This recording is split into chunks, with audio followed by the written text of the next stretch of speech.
Dr. Joseph, are there a few stories and tips that you can share about the power of spirituality, especially for seniors who are living through their final years here on Earth? Well, I have always heard lots of stories from our residents.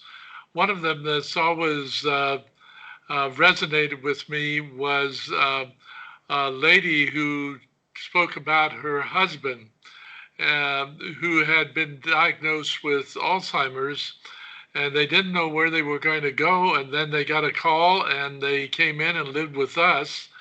And she said that moving into the community made all the difference for them.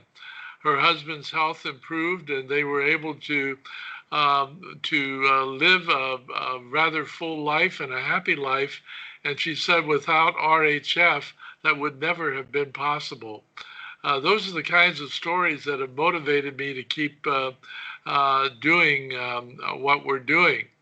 I've also there's so many stories. I remember one story about a lady, and this was in Los Angeles, who had sold her car to pay her brother's hospital bill. And then she lost her apartment because the owner of the building sold the building, and she was living on the street. Then she saw our sign, and she came in and applied and got the first apartment. And she said she fell down on her knees on the street and thanked God because she didn't know where she would have been if there wasn't RHF. So I've heard stories like that many, many times all across the country. That's wonderful. It's a great mission, and the fact that it's backed with spirituality and a mission of helping others makes it especially great for seniors.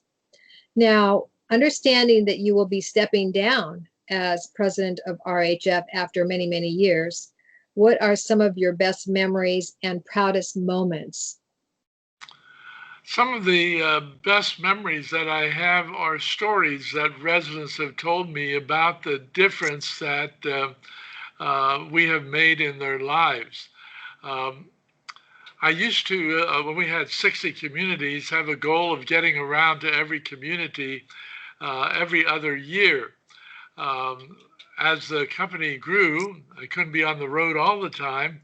Um, um, we did the 5-year anniversaries, and residents would sit in the lobbies of the building waiting for me to come in because they wanted to talk about the difference that RHF had made in their lives.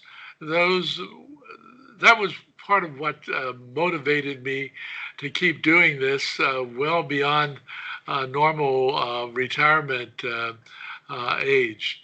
Knowing the difference that you make in the lives of people. And their stories made a difference in my life as well. Yes, right. And a lot of the partners that you had, you recognize them every year. Do you still have your program, Friend of the Elderly? Yes, we still have the Friend of the Elderly. Next year, which is our 60th anniversary, we have canceled our annual meeting because of the pandemic that we're under. But each year we recognize the Friend of the Elderly and the Team Member of the Year and the Board Member of the Year because it takes a team to really do what we do. It's not one person alone. Right, right. Yeah, it seems that a lot of what you do is recognizing others, but I think that a few people have recognized you too. I'm sure the man above, especially, but are there other awards that you've gotten? I know that you have. Well, I've received the Friend of the Elderly, which is the highest award that Leading Age National does. I've received a similar award from Leading Age California, from the Council for Health and Human Service Ministries of the United Church of Christ. And I've received lots of recognition over the years. I would think so. So, we talk about things that motivate people, and what do you tell your seniors how to live their lives day to day? Is there some kind of verse or saying that you love that helps to motivate others? I tell them to get involved with their fellow residents. You find activities that they enjoy, find people that they enjoy talking with. Those are the kinds of advice I give to them.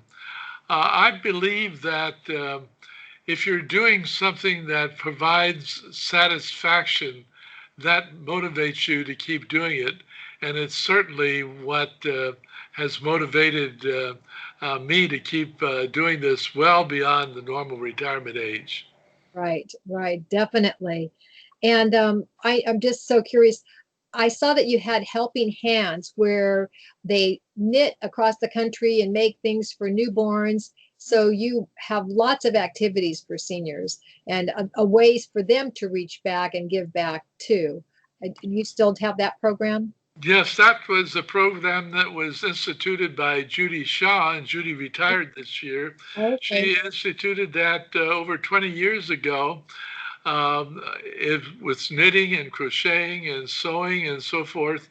And residents would make articles for homeless shelters and for hospitals and for children's clinics and so forth.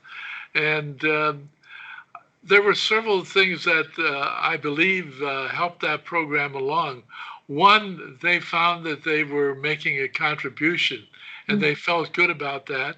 The other thing, while they were making these articles, they were talking with people, Right. which was also, I think, motivational.